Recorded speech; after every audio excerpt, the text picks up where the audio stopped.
In 1998, 10 years after a little girl vanished with her stepdad, a dusty cassette tape was found in a locked drawer. The house was quiet, smelling of old paper and dust motes dancing in the weak afternoon light. It was the grandfather's house, but the grandfather was gone now, and all that was left were his things. A whole life packed into boxes and stacked in silent rooms. His nephew, David, was the one tasked with clearing it out. He wasn't close to his uncle Frank, a man known more for his silence than his stories. The house felt like him, closed off, secretive. David worked his way through the living room, then the kitchen, bagging old newspapers and wrapping dusty porcelain in blankets. The study was last. It was the heart of the house where Frank had spent most of his final years. A heavy oak desk stood against one wall, its surface clear except for a thin film of grime. David pulled at the drawers. The top two opened smoothly, filled with pens, old receipts, and rubber bands that had turned hard and brittle. But the bottom right drawer was stuck. It was locked. He jiggled the handle, but it wouldn't give. Why lock one drawer in a house full of junk? The question felt heavy in the stale air. It was the only thing in the entire house that seemed to resist him, that held a secret. He went to the garage and came back with a crowbar, feeling a little guilty as he wedged the metal into the seam of the old wood. He didn't want to break it, but the need to know what was inside was stronger. With a sharp crack, the wood splintered, and the lock gave way. The drawer slid open with a groan. It was almost empty. There was no stack of money, no hidden papers. There was only a small, cheap-looking cardboard box. Inside the box, nestled in yellowed cotton, were 3 cassette tapes. There was no writing on them, just 3 black plastic rectangles, silent and waiting. David stared at them, his breath caught in his throat. He remembered the posters, the news reports from a decade ago. His cousin, Mark, and Mark's little stepdaughter, Emily. They had gone out for an afternoon visit and never come back. The family never talked about it. It was a wound they had all agreed to leave alone. But why would Frank, Mark's own father, have these tapes locked away in his desk? The question pulsed with a dark energy. He looked around the dusty study, suddenly feeling like he wasn't alone. The silence of the house was no longer peaceful. It was watchful. He had to know what was on them. He found an old boombox in the back of a closet, its cord frayed but intact. He wiped the dust off, plugged it in, and the small red power light blinked on. A faint hum filled the room. He picked up the first tape, his fingers trembling slightly as he pushed it into the cassette deck. He pressed the play button, and the spindles began to turn. For a long moment, there was only the soft, steady hiss of blank tape. The hissing sound seemed to stretch on forever, a whisper of nothing that made the hair on David's arms stand up. He was about to fast forward, thinking it was just a blank tape, a forgotten piece of junk. But then, a sound broke the silence. It was faint at first, the sound of a room, a clock ticking, a distant car passing by. It was the sound of a normal day, captured and trapped in time. David leaned closer to the speaker, his ear almost touching the dusty plastic grill. Then a voice came through, distorted and low. It was a man's voice, Mark's voice. David's heart hammered against his ribs. He hadn't heard that voice in 10 years, but he knew it instantly. It wasn't a conversation. Mark was talking to himself, muttering words under his breath. He sounded tired, and something else, scared. David couldn't make out all the words, just fragments. He heard the words, "no choice," and "have to protect her." Protect who? The answer was obvious, and it made a cold dread spread through David's chest. He heard a rustle of paper on the tape, then Mark's voice again, clearer this time. He said he was making a record of it, just in case. In case of what? The tape kept playing, filled with long stretches of silence broken only by Mark's rambling, paranoid thoughts. There was no other voice, no sign of Emily. Was this just the rambling of a disturbed man before he did something terrible? The thought was sickening.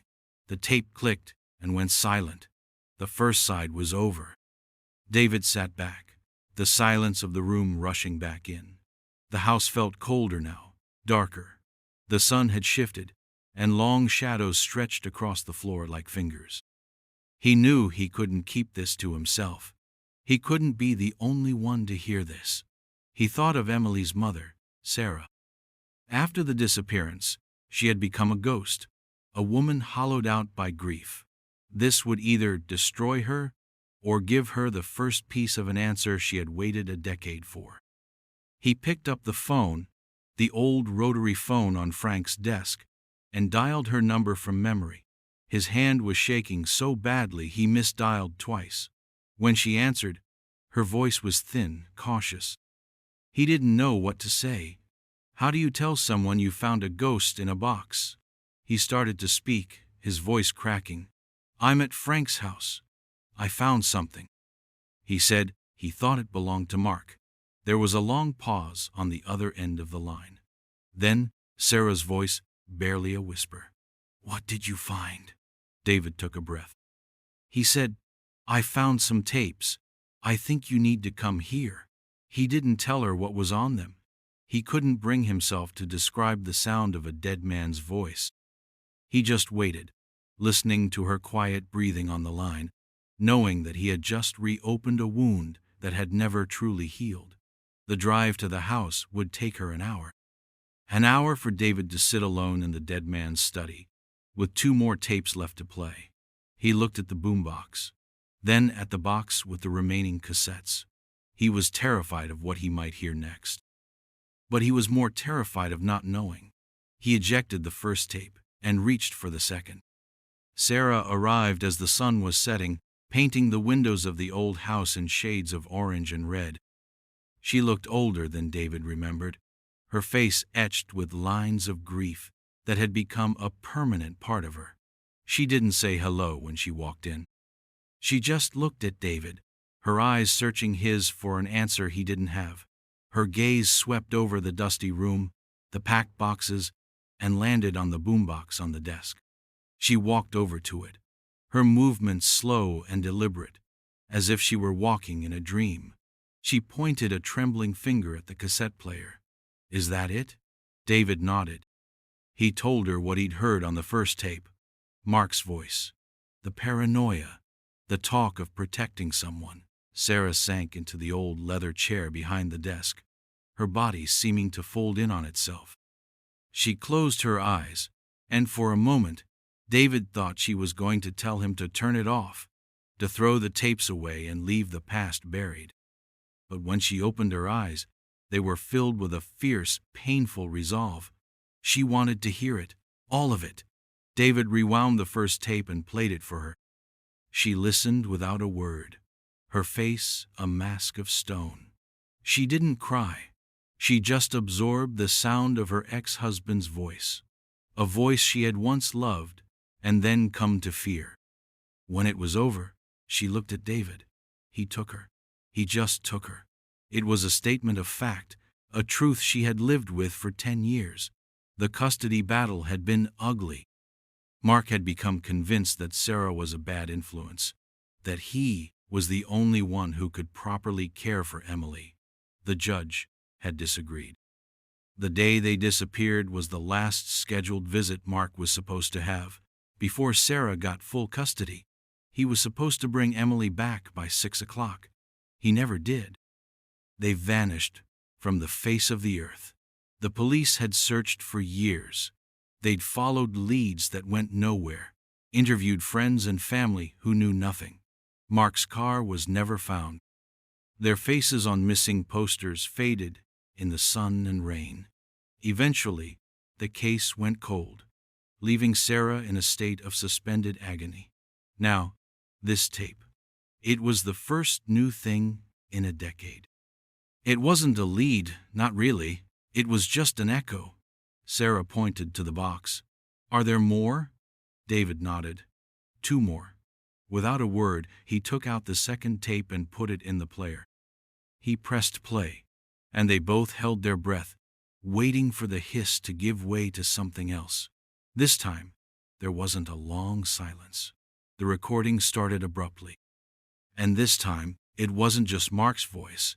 A child's voice filled the room, small and clear. It was Emily. Hearing Emily's voice was like a physical blow. Sarah let out a sound, a choked sob that she quickly stifled. 10 years. For 10 years, she had played her daughter's voice over and over in her head, terrified she would forget the sound of it. Now, here it was, coming from a cheap plastic speaker in a dead man's house. But this wasn't the happy, laughing voice from home videos. This voice was different. "I want to go home," Emily said on the tape. Her words were quiet but firm. "I want to see my mommy." The sound of a man shushing her followed. It was Mark. His voice was gentle, but strained, like a rope pulled too tight. He told her, "We can't go home, sweetheart. Not yet." "It's not safe there." Sarah's hands clenched into fists on the arms of the chair. Safe? What was he talking about? She was safe at home. She was safe with her mother. Why? Emily's voice came again, a little louder this time, a tremor of fear in it. "Why isn't it safe? I miss my bed. I miss my friends." There was a long pause on the tape. The only sound was that same ticking clock in the background. It was the sound of time passing, of a little girl's hope draining away. Then Mark's voice, heavy with a strange, chilling conviction. "I'm keeping you safe, Emily. I promised I would. I'm keeping you safe from her." The last word hung in the air of the study, cold and sharp. Her. He meant Sarah. In his mind, he hadn't kidnapped his stepdaughter. He had rescued her. The thought was so twisted, so divorced from reality, that it made David feel sick. He looked at Sarah. Her face was pale, her eyes wide with a fresh kind of horror. It was one thing to believe her child was taken by a vengeful ex-husband. It was another to hear the delusion in his own words, to know he believed he was a hero in his own dark story. The tape continued.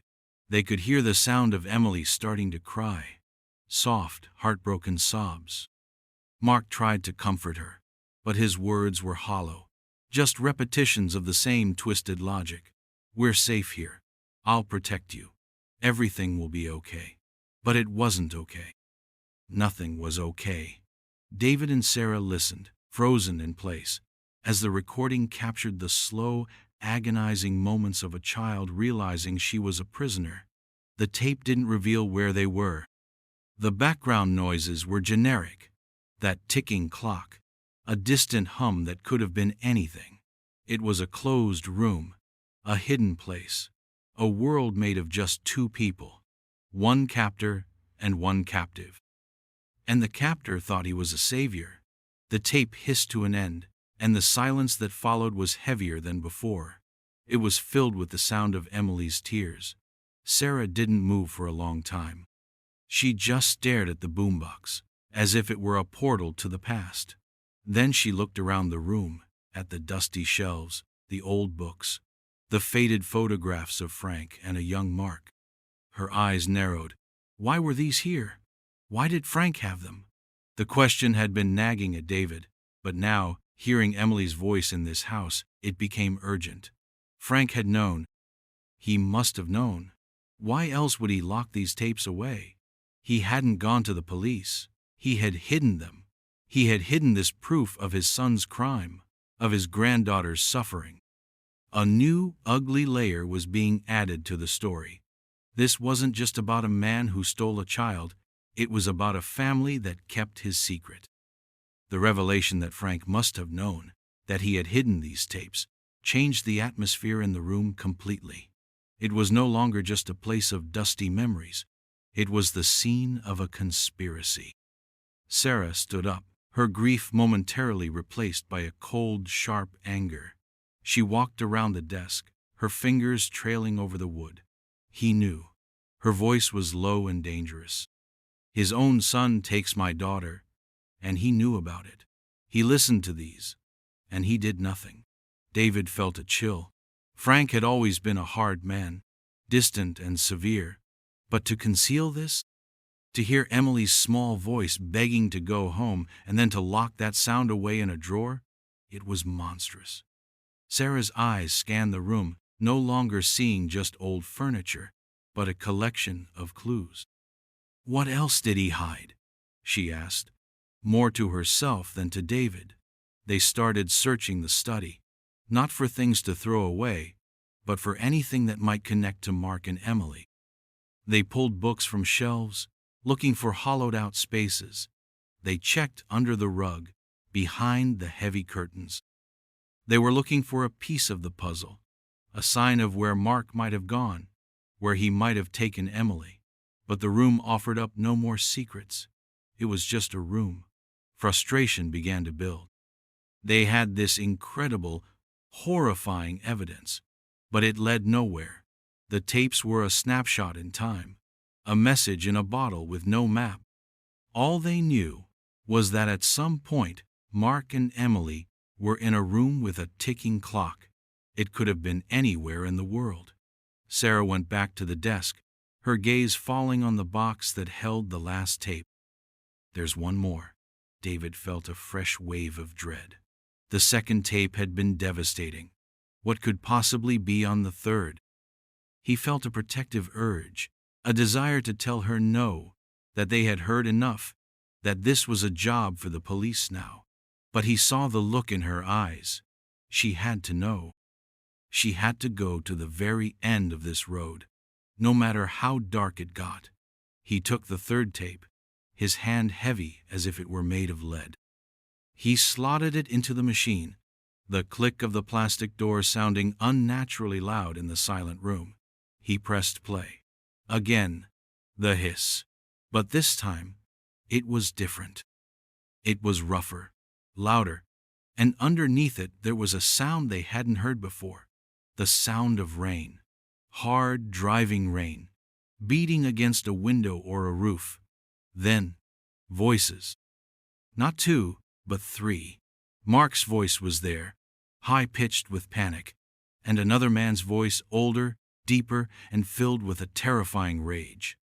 "You shouldn't have brought her here," the deeper voice yelled, the sound distorted by the cheap microphone.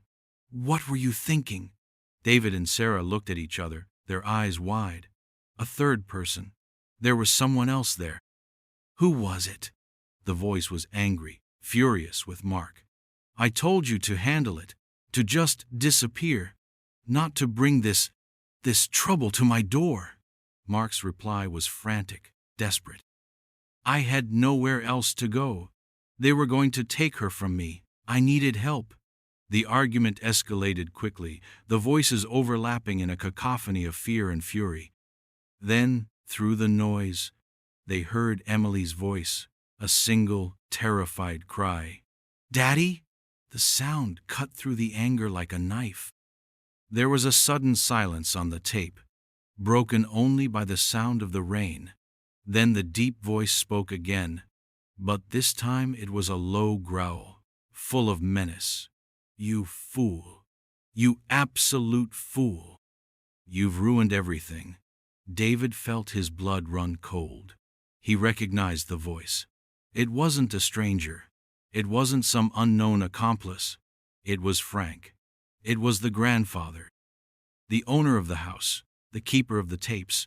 The argument they were hearing was between a father and his son, and it was happening while a little girl listened in terror. The realization that the angry voice belonged to Frank, the grandfather, landed with the force of a physical impact. Sarah gasped, her hand flying to her mouth. David felt rooted to the spot, the entire history of his family reconfiguring in his mind in a single, horrifying instant. Frank wasn't just covering for his son. He was there. He was part of it. The tape continued to play, the conversation between father and son growing more violent. "You brought her to my house, Mark," Frank's voice snarled. the sound cracking with rage. "Do you have any idea what you've done? The police will be looking everywhere. They'll come here." Mark sounded like he was pleading. "I didn't know what else to do, Dad. Please, you have to help me." "I can't lose her." Frank's response was pure venom. "Lose her? You lost her the moment you put her in your car. This isn't about her anymore. This is about you. This is about the mess you've made that I have to clean up." The words, "clean up," echoed in the small study, filled with a chilling implication. They weren't just talking about hiding.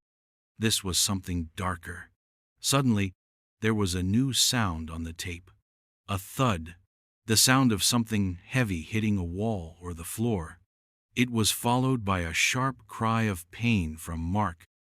"What are you doing?" Mark screamed, his voice filled with shock and fear. Emily started to cry on the tape, not just quiet sobs now, but loud, panicked wails. The sound was unbearable. Sarah squeezed her eyes shut, tears finally streaming down her face. David wanted to stop the tape, to rip it out of the machine and smash it to pieces. But they were compelled to listen, trapped by the horror. Frank's voice came again, no longer yelling, but dangerously calm. "I'm fixing your mistake. I'm protecting this family." There was the sound of a struggle, grunts, the shuffling of feet, another heavy thud. Mark was yelling, "No, Dad, please don't!" Then there was a sharp cracking sound. It was a sound of finality. And then, silence. Complete silence. The rain still beat against the window, a steady, indifferent rhythm. Mark's voice was gone. All they could hear was Emily, crying hysterically. After a few moments of her crying, Frank's voice cut through, soft and chilling. "Shh! Be quiet now. It's all over. Be a good girl and be quiet." The tape recorded another minute of Emily's muffled sobs slowly fading, as if a hand were being placed over her mouth, or as if she were being taken away from the microphone. And then, with a final abrupt click, the recording stopped. The tape ran out. The only sound left was the quiet hum of the boombox and Sarah's ragged breathing. David stared at the machine, his mind reeling. The confrontation wasn't just an argument, it was an execution. Frank had killed his own son. He had done it to clean up the mess, to protect the family name. And Emily was the only witness. What had he done to the little girl who had seen everything? The question was so horrific it barely felt real. They sat in the grandfather's chair, in the grandfather's house, listening to the audio of him murdering his son. The whole world had tilted on its axis. The silence that followed the end of the third tape was profound. A vacuum where the horror had been. David felt numb, disconnected from his own body. He looked at Sarah. She was no longer crying. Her face was a mask of shock, her eyes staring at a point on the far wall, seeing a scene from 10 years ago play out in her mind. "He killed him," she whispered. The words were flat, devoid of emotion. "He killed Mark. And Emily," her voice broke. "She saw it. My baby saw it." The weight of that knowledge was suffocating. For a decade she had imagined 1,000 scenarios. Mark running away to start a new life. An accident on a forgotten road. But never this. Never a brutal murder at the hands of his own father. And Emily, a terrified 9-year-old, caught in the middle of a family implosion so violent it defied imagination. David finally moved, his limbs stiff. He reached for the phone. "We have to call the police. Now." Sarah nodded. A slow, mechanical movement. The call was surreal. David tried to explain what they had found, his voice struggling to form the words. Locked drawer. Cassette tapes. A confession. A murder. The dispatcher on the other end was quiet, likely thinking it was a prank call. But something in David's voice must have conveyed the raw shock of their discovery. An officer was dispatched.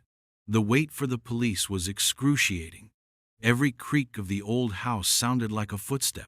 The ticking clock from the tape seemed to echo in the silence. They didn't talk. There was nothing to say. They just sat in the study, the 3 tapes lying on the desk like artifacts from a tomb. When the police arrived, it was a young patrol officer, his face fresh and unlined. He looked from David's pale face to Sarah's shattered expression and seemed to understand this was not a normal call. David played a small part of the 3rd tape for him, the argument, the sounds of the struggle. The officer's professional demeanor cracked. He immediately called for detectives. The house was cordoned off. The study became a crime scene, 10 years too late. David and Sarah were taken to the station to give formal statements. They sat in a sterile interview room, the fluorescent lights humming overhead. Sarah told her story, from the custody battle to the day Emily disappeared. David told his, about clearing out the house and finding the locked drawer. They handed over the tapes, the primary evidence in a murder case a decade old. The lead detective, a man named Miller, was older, nearing retirement. He remembered the original missing persons case. He had been a junior officer back then. He listened to the tapes in a separate room, and when he came back, his face was grim. He looked at Sarah with a deep, weary sadness. "I'm so sorry," he said. The words were inadequate, but they were all he had. The investigation began, but it was an uphill battle. The crime was a decade old. Frank was dead, unable to be questioned or charged. Mark was officially still a missing person, now presumed murdered by his own father. But the biggest question remained, the one that tormented Sarah more than anything else. Where is Emily? The tapes gave them a murder, but they didn't give them a location. Frank's chilling words to the crying child, "Be a good girl and be quiet," were the last known trace of her. The police searched Frank's house from top to bottom. They used ground-penetrating radar on the yard, the garden, the concrete floor of the garage. They were looking for a body, or 2. The days that followed blurred into a grim routine of waiting. The police investigation at Frank's house turned the quiet suburban street into a media circus. News vans camped out on the curb, their satellite dishes pointed at the sky. Reporters spoke in hushed, serious tones about the House of Secrets and the cassette tape murder. For Sarah, it was a waking nightmare. The discovery of the tapes had ripped open the scar tissue over her grief, exposing the raw wound beneath. She didn't want justice for Mark. She didn't care about the family drama or the long-buried secrets. She just wanted to know what happened to her daughter. Detective Miller became a constant presence in her life, calling with updates that were never the ones she needed to hear. The search of the house and yard had yielded nothing. They found disturbed soil near an old oak tree in the backyard, a spot where the ground had been dug up and refilled years ago. The forensic team spent 2 days excavating the area, carefully sifting through every inch of dirt. Sarah watched the news reports, her heart in her throat, praying they would find something, anything, while also dreading what that something might be. But the hole they dug remained empty. They found nothing. No bones, no clothes, no trace of Mark or Emily. Frank, it seemed, had been meticulous. He had cleaned up his mess so thoroughly that a decade later there was nothing left to find. The focus of the investigation shifted. If the bodies weren't on the property, where could Frank have taken them? Miller and his team started digging into Frank's life in the weeks and months after the disappearance in 1988. He was a creature of habit, a man who rarely deviated from his routine. He worked at a local factory, went to the same barber for 30 years, and ate at the same diner every Friday night. No one they interviewed remembered anything unusual about him during that time. He was just Frank, quiet, private, a little gruff. No one saw a man who had just murdered his son and disposed of his granddaughter. The thought was chilling. How could someone commit such a horrific act and go back to their normal life as if nothing had happened? The police looked at Frank's finances. They found one unusual transaction. A week after Mark and Emily vanished, Frank had sold a small, remote piece of hunting land he owned in the mountains about 3 hours north. It was a plot of land he had owned for decades and had always refused to sell. Suddenly, he sold it for cash, well below market value, to a logging company. It was the only red flag in an otherwise unremarkable life. Miller immediately dispatched a team to the area, but it was a long shot. The land had been heavily logged in the years since. The landscape was completely different. It was a vast, wild area, a needle in a haystack. For Sarah, the waiting was a special kind of hell. Hope was a flicker of light in a vast darkness, and it was threatening to be extinguished completely. She listened to the tapes again, this time with the detectives. They analyzed every sound. The ticking clock, the rain. They tried to identify the model of the clock, the type of storm. But the sounds were too generic. The tapes were a dead end. They were a confession without a location, a story without an ending. Sarah's anger at Mark had long since faded, replaced by a terrible pity.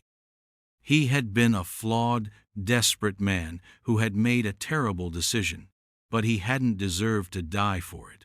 And Emily, innocent Emily, had paid the ultimate price for the sins of the adults around her. Weeks turned into a month. The media attention faded. The police search in the mountains yielded nothing but churned up earth and fallen trees. The case grew cold again, not from a lack of leads, but from a lack of answers.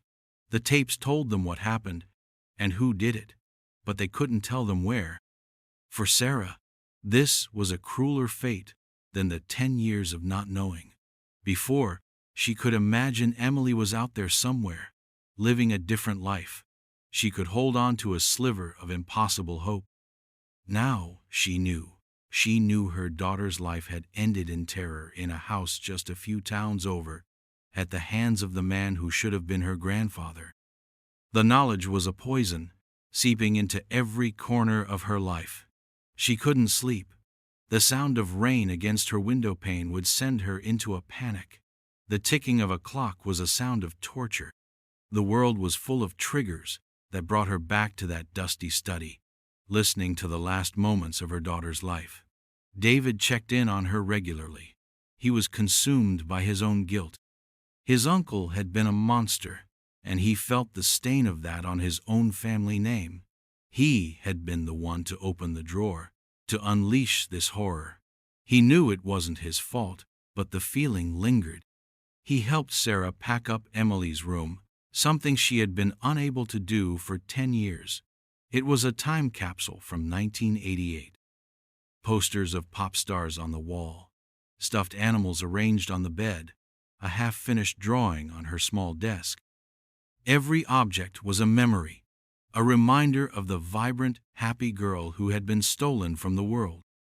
As they were packing a box of her books, a small folded piece of paper fell out from between the pages of a fairy tale collection. Sarah picked it up. It was a drawing. On one side, Emily had drawn a picture of her and Sarah, holding hands under a smiling sun. They were labeled Mommy and Me. Sarah's heart ached. She turned the paper over. On the back was another drawing. This one was darker, scribbled with more force. It showed 3 figures. One was a woman, recognizable as Sarah. One was a little girl, Emily. And the third was a man labeled Mark. But in the drawing, Mark was standing between Sarah and Emily, his arms stretched out, blocking them from each other. Over his head, Emily had drawn dark, angry storm clouds. It was a child's drawing of the conflict she was living through. She had understood, in her own way, that Mark was trying to separate her from her mother. Looking at the drawing, Sarah realized something. Emily was smart. She was observant. Even on the tape, when she was terrified, she asked questions. Why isn't it safe? Why can't we go home? An idea, faint and fragile, began to form in Sarah's mind.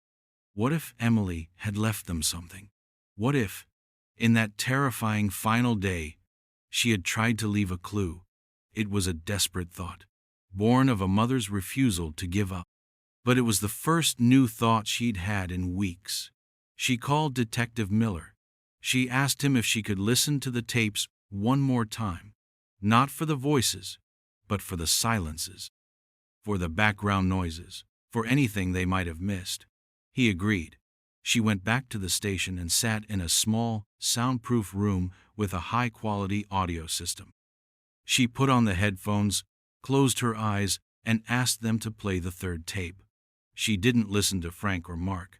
She listened to the space around them, to the rain, to the ticking clock, and to the silence after Emily was told to be quiet. Sarah listened to the tape over and over again, for hours. The detectives thought she was torturing herself, but she was listening with a new purpose. She was listening for Emily. She focused on the final moments of the recording, after Frank's chilling command to be quiet. There was the sound of Emily's crying, slowly fading. But just before the tape cut out, underneath the sound of the rain and the low hiss, Sarah heard something else. It was incredibly faint, a tiny, rhythmic sound, a soft scratching or tapping. It was almost nothing, a ghost of a sound that she had missed every other time. She had the audio technician isolate and amplify it. They filtered out the rain, boosted the gain until the hiss was a roar, but there it was. A pattern. Tap, tap, tap, tap. A pause. Then it repeated. Tap, tap, tap, tap. It wasn't random noise. It was deliberate. Sarah's breath hitched. She knew that pattern. It was a silly game she and Emily used to play. They had a secret knock they would use on each other's bedroom doors. It was their special signal. It meant, "It's me. Let me in." Emily was sending a message. In the final moments, as she was being silenced, she was tapping their secret knock. But what was she tapping on? Sarah listened again. It was a hollow sound, like tapping on a wooden box or a piece of furniture. It wasn't enough. It was a heartbreaking sign of her daughter's bravery, but it wasn't a map. Dejected, Sarah was about to give up. But then the technician said something that changed everything. He mentioned that as he was isolating the sound, he noticed a low-frequency hum in the background of the entire recording, something that wasn't there on the other two tapes. It was a steady, mechanical hum. He ran it through a database of acoustic signatures. He got a match. It was the specific hum made by a commercial-grade dehumidifier, a large, industrial model. Not something you'd find in a typical home, but it was the kind of thing you might find in a cellar, a workshop, or a storage facility. Frank didn't have a dehumidifier like that in his house. The police had searched every inch of it, but he did have a workshop. Behind the house was a detached garage he had converted into a wood shop. It was the one place the initial search had been less thorough, dismissing it as a messy hobby space. Miller, re-energized by this new information, sent a team back to the house immediately. They went straight to the workshop. It was filled with old tools, sawdust, and stacks of lumber. In the corner, half hidden under a dusty tarp, was an old, rusted industrial dehumidifier. It was unplugged, silent for years. But it was there. The team began to search the workshop with a new intensity. They tapped on the walls, on the floor. It was a concrete slab. Nothing. But then one of the officers noticed a section of the large workbench along the far wall. It was made of thick, heavy oak. It looked solid. But as he ran his hand along the bottom edge, he felt a seam that shouldn't have been there. It was a hidden panel. Using a crowbar, they pried it open. Inside was a small, dark, hollow compartment. It was empty, except for one thing. On the back wall of the compartment, etched into the wood, were a series of small, frantic scratches. They were marks made by a child's fingernail, and next to them, almost invisible in the dim light, was a single, small letter carved into the wood. The letter E. It was the last thing she ever wrote. Frank hadn't taken them somewhere far away. He had brought his son here, to his workshop. The murder, the confrontation, it all happened right here. He had put Emily in that compartment to keep her quiet while he dealt with Mark, and in the darkness she had left them a sign. But the compartment was empty. They were still gone. The police found one last thing. A patch of concrete near the back wall of the workshop looked newer than the rest. They brought in the drills and the jackhammers. Sarah waited at home, the phone in her hand, not daring to breathe. The call from Detective Miller came just after midnight. His voice was heavy. They had found him. Buried under the concrete floor of the workshop was the body of a man, wrapped in plastic sheeting. It was Mark, but he was alone. There was no sign of Emily. Frank had murdered his son and buried him under his own workshop. But he had taken Emily somewhere else. The final, most horrible piece of the puzzle clicked into place. Frank had sold that remote piece of land a week later. He had a reason to go there. He had one last thing to dispose of. One last witness to silence forever. There would be no recovery. Too much time had passed. The land was unrecognizable. The logging company had destroyed any chance of finding her. The truth was finally clear, but it offered no peace. Sarah knew her daughter was gone, her final resting place a forgotten patch of earth in the mountains. All that was left was a scratched letter E in a dark, hidden box, and a faint tapping sound on an old cassette tape, the echo of a little girl's last brave message to her mother. Have you ever heard of a story where a detail so small changed everything? Let us know your thoughts in the comments below.